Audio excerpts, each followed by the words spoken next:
Before we jump into today's story, I want you to pay close attention to this hearing because I don't think it unfolded the way many people expected. At first, I thought this was just going to be another routine oversight hearing. Some prepared statements, a few predictable questions, and everyone sticking to carefully crafted talking points. But then Congressman Jim Jordan started asking what sounded like very simple questions, and the conversation immediately became tense. It wasn't about obscure legal theory or technical policy. It was about straightforward issues that most Americans probably have an opinion on already. The more the questioning continued, the more you could almost feel the frustration building in the room. Stay with me, because this exchange raises a much bigger question about whether organizations that claim to be nonpartisan are actually living up to that label. Welcome back to the Political Brief, where we break down the biggest political stories, congressional hearings, and the moments the mainstream media often rushes past. If you enjoy conservative commentary, honest discussion, and reactions to the latest political events, make sure you hit that subscribe button, give this video a like, and let me know what you think in the comments below. Your support helps this channel grow, and I truly appreciate every one of you who chooses to spend part of your day here. All right, let's watch what happened. Thank the witnesses for being here. We're now going to move on to the question and answer portion of our hearing, and we'll begin with Chairman Jordan. I now recognize Chairman Jordan for 5 minutes for the purpose of... Thank you, Mr. Chairman. Ms. Banky, a press statement November 30th, 2023. Headline reads, American Bar Association withdraws 2 statements on Israel-Hamas war. Why did the ABA withdraw those statements? Congressman, I am the president and became the president last August. The process for either making statements or withdrawing statements, those particular statements happened outside of my time in presidency. I understand that, but why did you do it? You're the president of the same association that withdrew the statements. You know why they did it?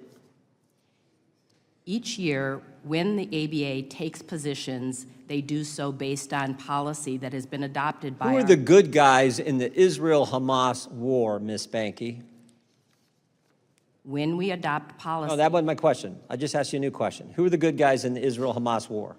I have nothing to add other than we adopted policy. Simple question. Israel's our ally, one of our best friends. They were attacked on October 7th. One of these statements that was withdrawn by the ABA came out on October 9th, 2 days after women and children were killed and raped and taken hostage, villages destroyed. Israel's fighting a terrorist organization. I'm asking you a simple question. Who are the good guys, Israel or the terrorist organization?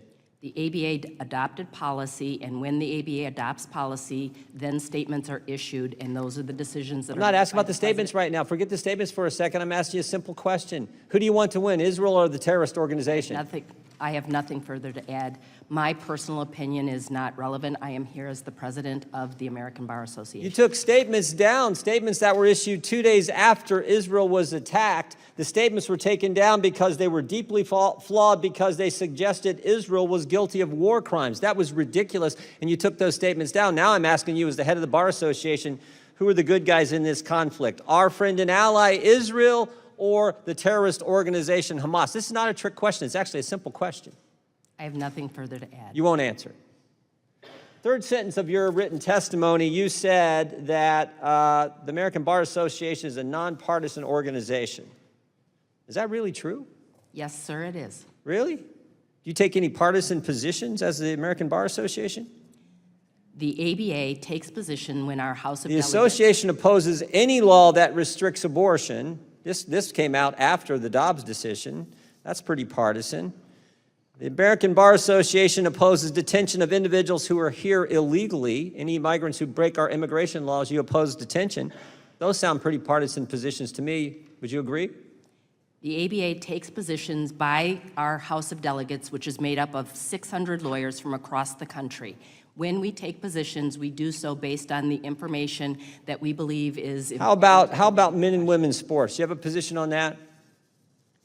I don't have a list of all of our... I'll read from the American Bar Association, adopted by the House of Delegates, August 9th, 2021 resolution. The American Bar Association opposes any federal, state, local, territorial, tribal regulation or policy that prohibits transgender students from participating in athletics in accordance with their gender identity. Sounds like you're for men and women's sports to me. Our House of Delegates adopted a resolution based on the discussion and debate of our 600-member board or House of Delegates. I've never heard of a nonpartisan organization that's for unrestricted abortion, no detention for people who break our immigration law, and who want men and women's sports. I've never heard of a nonpartisan organization adopt those positions. You still say you're nonpartisan? I do, sir. Wow, that's amazing. Nonpartisan, and won't tell us who you want to win the war, our ally or a terrorist organization. Mr. Smith, the marketplace has a way of speaking. How many lawyers do we have in the United States of America? Several million. Several million. Do you know how many are in the American Bar Association? I think it's like 1.5 million lawyers in the country. Some people might think that's too many. I don't know that that is or isn't, but 1.5 million, I think. How many do you know are in the Bar Association? Members of the ABA, I don't know that number off the top. Like 200 and some thousand. So most lawyers say, I don't want to join this nonpartisan organization. You think maybe it has something to do with their partisanship, why they don't want to join?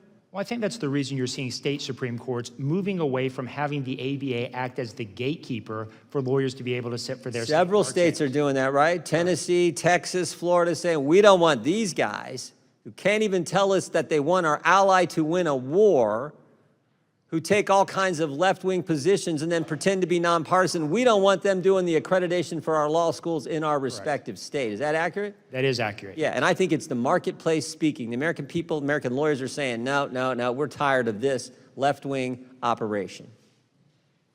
Yes, I think that is accurate, Congressman. I will yield back to the chairman. Thank you, Chairman Jordan, and I now recognize Mr. Well, that didn't take long. Within the first minute, you could already tell Congressman Jordan wasn't interested in long speeches or carefully rehearsed answers. He started with something that sounds incredibly simple on the surface. Why did the American Bar Association withdraw its statements about the Israel-Hamas war? Now, the witness explained that she wasn't president at the time those statements were issued or withdrawn. That's fair enough as far as timeline goes. But then Jordan shifted the conversation. And honestly, this is where things got interesting. He stopped talking about organizational process and asked a direct question. Who are the good guys in this war? Israel or Hamas? Now, regardless of where someone falls politically, everyone knows that's an emotionally charged question. But Jordan wasn't asking about every aspect of Middle East policy. He framed it around a close U.S. ally that was attacked on October 7th in a U.S.-designated terrorist organization. The witness declined to answer directly, saying her personal opinion wasn't relevant because she was there representing the American Bar Association. Now, from her perspective, I understand why she might want to avoid expressing a personal view while serving as the organization's president. But from Jordan's perspective, I also understand why he kept pressing. If you're leading a national legal organization that describes itself as nonpartisan, Congress is going to ask questions about how that organization approaches major public issues. That's part of oversight. Then Jordan pivoted to something else that really became the centerpiece of the exchange. The ABA's claim that it's nonpartisan. This is where the hearing moved beyond foreign policy and into a debate about credibility. Jordan began listing policy positions that the ABA has publicly supported or opposed. He mentioned abortion. He mentioned immigration detention.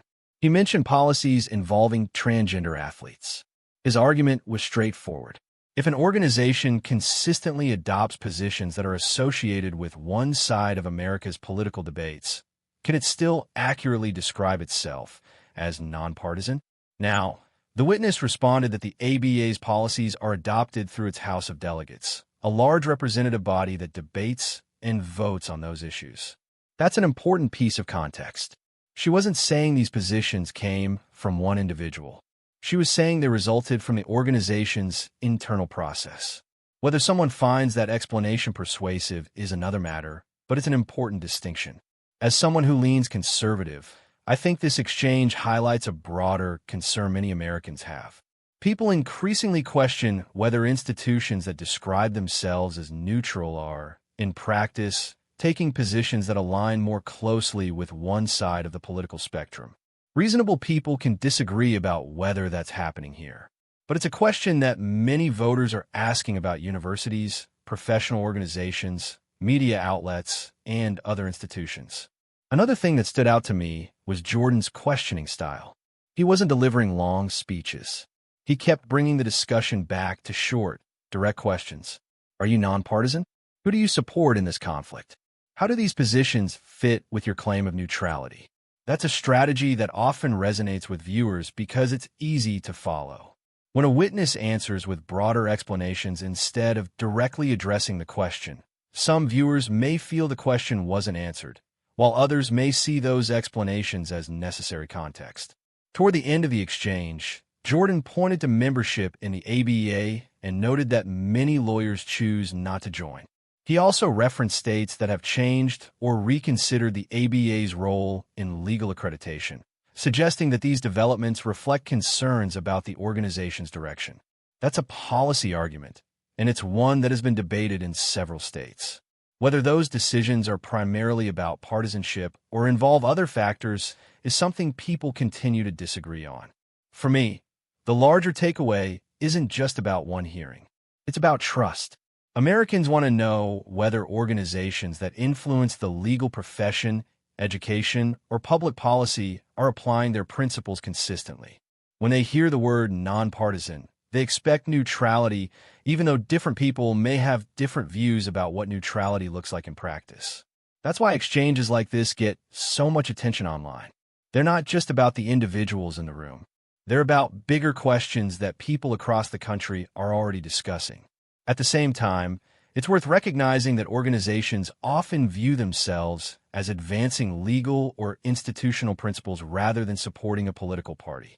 Critics and supporters can disagree over whether specific policy positions are consistent with being nonpartisan. One thing is certain: this hearing wasn't boring. It was direct. It was tense. And it gave viewers a chance to watch elected officials challenge an organization over how it describes itself and the positions it has taken. Now I want to hear from you. Do you think the questions were fair? Do you think the witness adequately explained the ABA's position? And what does nonpartisan mean to you when an organization takes public positions on controversial issues? Let me know down in the comments. I always enjoy reading thoughtful discussions, especially when people disagree respectfully. If you enjoyed this reaction and want more breakdowns of congressional hearings, political debates, and the biggest stories shaping America, don't forget to like this video, subscribe to The Political Brief, and turn on notifications so you never miss our next upload. Thank you so much for watching. God bless you. God bless America, and I'll see you in the next one.